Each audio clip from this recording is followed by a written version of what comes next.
Okay, so do you have any ideas on how we can investigate the sages, Nahida? Actually, I've already done a little bit of work on that. But for now, I want to hear your thoughts.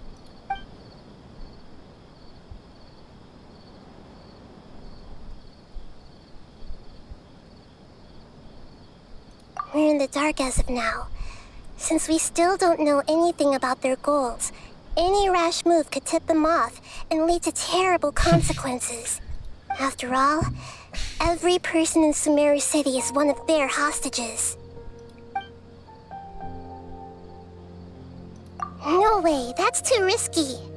You mean it'd be too easy to get caught? No, it's not that. We shouldn't involve innocent students in this. A single mistake could completely ruin their lives. Doing that would be ignoring the safety of my people for my own selfish goals. How is that any different from what the sages are doing? That's a good point. Spoken like the god of Sumeru.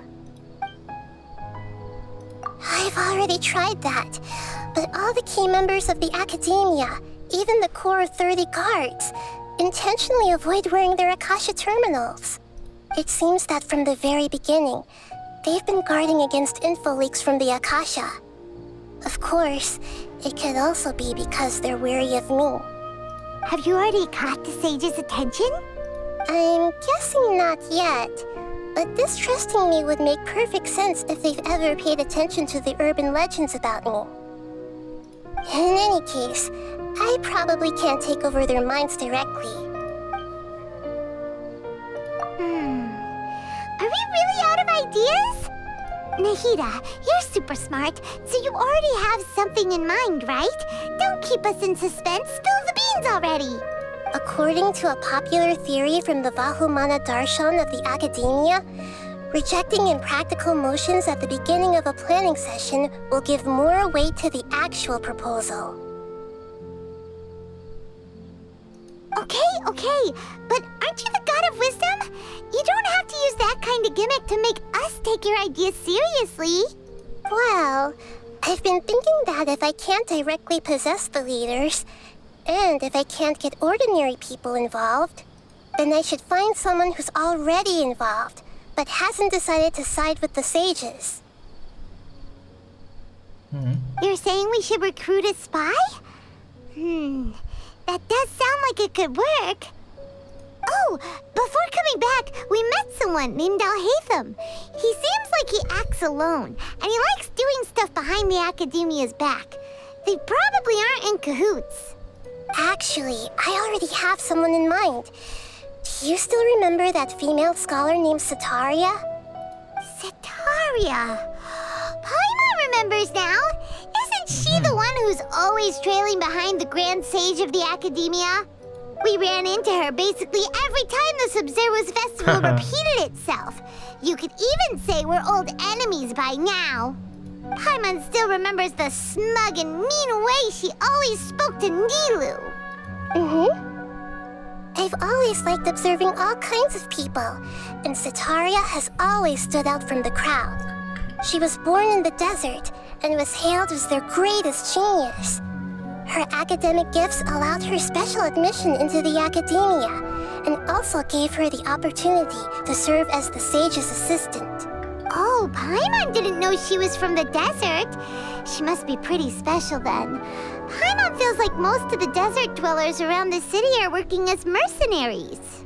The name Setaria means star. When she lived in the desert, she shone like the brightest star in the night sky. Later on, she was chosen by the sun. The star was given a place in the daytime sky to complement the sun's dazzling light. Soon after, the star witnessed the sun scorching the earth, which brought forth many disasters. The star began to waver. Instead of staying beside such a sun, wouldn't it be better to return and light up part of the night sky? But in the end, she couldn't give up the radiance of daytime. To cope with her shame, the star buried her guilt and closed her eyes. From the sound of it, Setaria's just hung up on the research opportunities here. But she doesn't really support the academia. She still feels guilty about not doing more for the desert, right? She's just running away from her problems.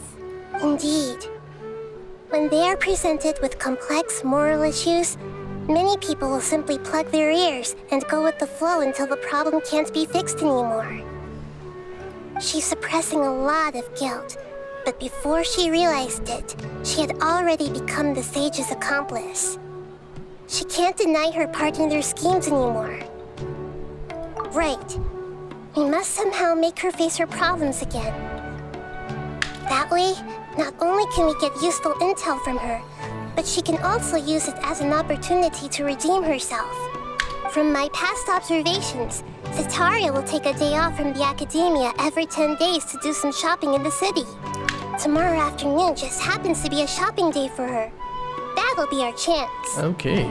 To prepare, let's go check out some of her favorite spots and have a quick chat with a few of the vendors there.